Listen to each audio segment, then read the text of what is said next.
o desafio do inconsciente espiritual na terapia.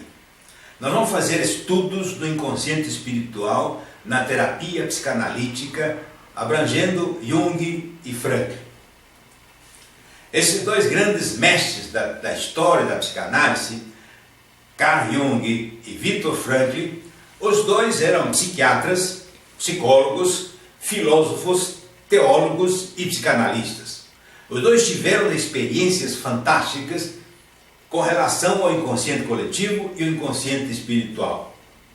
Ambos lidaram com o inconsciente profundo do ser humano e alegam que é importantíssimo, é impensável que um terapeuta, um psicanalista, um filósofo, um teólogo, ou mesmo um psiquiatra, deixe de analisar e deixe de utilizar o conceito e a importância do inconsciente espiritual na terapia do ser humano.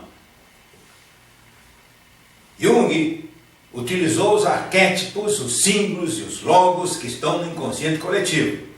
Frankl utilizou as forças impulsivas, as forças criadoras e as forças prospectivas que estão no inconsciente espiritual. Ambos utilizaram os códigos e fizeram história. Experimentaram verdadeiramente a força desse inconsciente coletivo. Existe uma diferença fundamental, segundo Frankl, entre a religiosidade e o inconsciente espiritual. De certa forma, todos têm uma religião, conhecem a igreja, mas é uma situação externa. Mas quase ninguém, a maioria, não percebe que existe e tem um inconsciente espiritual dentro dele mesmo. Existe o inconsciente espiritual, diz Frankl. Existe o inconsciente coletivo, diz Jung.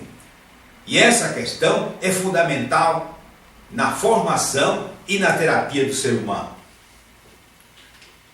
Devemos lembrar que Nietzsche, naquele século que antecedeu a Jung e Frankl, proclamava a morte de Deus.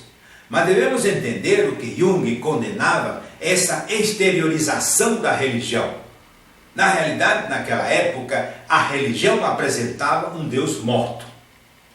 Ninguém falava sobre a internalização de Deus. Jung, em 1920 a 1930, apontava e condenava de que o ser humano tinha se desconectado de Deus. Absolutamente.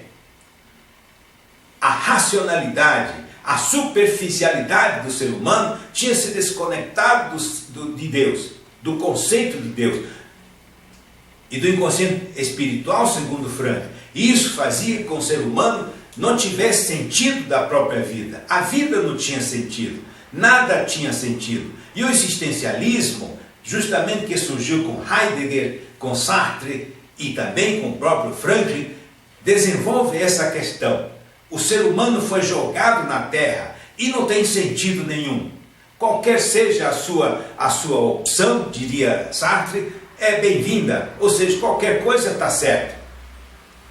Já Heidegger dizia que o ser humano existia primeiro para fazer a sua essência. Era preciso, enquanto existência, criar a sua própria essência. Já Frankl dizia que a vida tem que ser dado sentido, e para isso era preciso entender e compreender a existência e a força do inconsciente espiritual.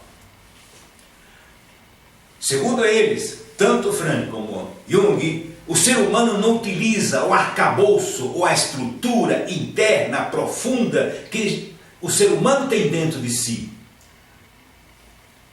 Jung apontou, através do seu trabalho, da sua vida, e Frankl confirmou nesse sentido. Se nós lembramos de Jung, Jung acessou e experimentou esse arcabouço que nós estamos falando do inconsciente coletivo, de 1913 a 1920, quando trabalhava profundamente no inconsciente coletivo, inclusive escreveu e produziu um livro chamado o Red Book, o livro vermelho, que segundo ele marcou profundamente a sua vida até a sua própria morte e o seu grande opus magnus. Evitou inclusive a sua publicação até a morte e deixou por escrito que só poderia ser publicado 40 anos após. Ele faleceu em 61 e o Red Book foi publicado em 2000. Um livro fantástico, um livro misterioso, onde ele conta a sua façanha interna quando ele pesquisou profundamente o inconsciente pessoal, o inconsciente coletivo e o inconsciente espiritual, conforme consta no livro vermelho.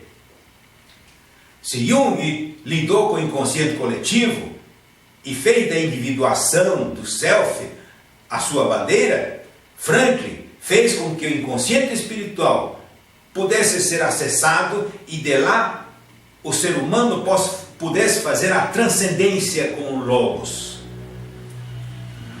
Tanto Jung como Franklin lidaram com as forças impressionantes do inconsciente profundo. Jung manipulou arquétipos e símbolos através da individuação, lá no inconsciente coletivo, através do self. Franklin manipulou códigos através da autotranscendência, o Logos, para que pudesse mexer, fazer a transmutação, a transformação do ser humano. Devemos também lembrar que em 1959, ou seja, muitos até depois, falaram que Jung era ateu. Mas é impressionante a falta de conhecimento das pessoas. Jung ateu? É difícil entender isso. Em 1959, a BBC de Londres fez uma famosa entrevista a Jung. E quando o jornalista, a certa altura, pergunta a Jung: você acredita em Deus? Jung responde: não, eu o conheço. Ele experimentou, conforme ele, profundamente a força divina no inconsciente coletivo e alegava que na terapia era preciso que, como psiquiatra, como psicólogo, como psicanalista e filósofo, ele pudesse fazer com que o ser humano também acessasse, fizesse a sua conexão profunda. Já Franklin, Viktor Frankl, nasceu em 1906 e faleceu em 97, mas ele atravessou 2 guerras mundiais. A experiência do psiquiatra Frankl, filósofo e psicanalista, é que ele realizou seu opus magnum através do inconsciente espiritual. É interessante que durante a Primeira Guerra Mundial e depois da Primeira Guerra Mundial, antes da ascensão do nazismo, Frankl trabalhava e lutava e fazia o seu opus magnum com a força do inconsciente espiritual no sentido de ajudar milhares a superar a síndrome do suicídio. Milhares se suicidavam. E ele trabalhava especificamente com esse conceito.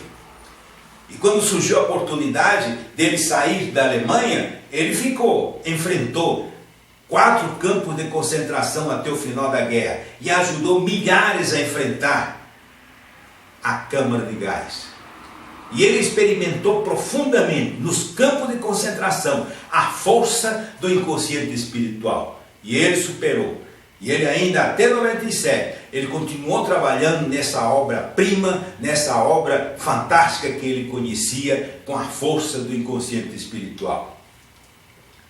Se por um lado, Jung acessa o self, e a isso ele chama de individuação, uma forma do ser humano fazer a sua terapia, Viktor Frankl acessa o inconsciente espiritual através da autotranscendência e o acesso ao Logos para que pudesse resolver os problemas humanos e dar sentido ao ser humano, dar sentido às coisas, dar sentido para que as pessoas possam superar todas as questões humanas.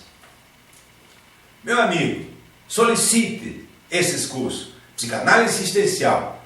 Quando nós falamos de Heidegger, Frankl e Sartre e os outros grandes mestres, a psicanálise alquímica e as 72 técnicas terapêuticas. ampc.com.br e o zap 6183406632 e o e-mail ampcbr@gmail.com.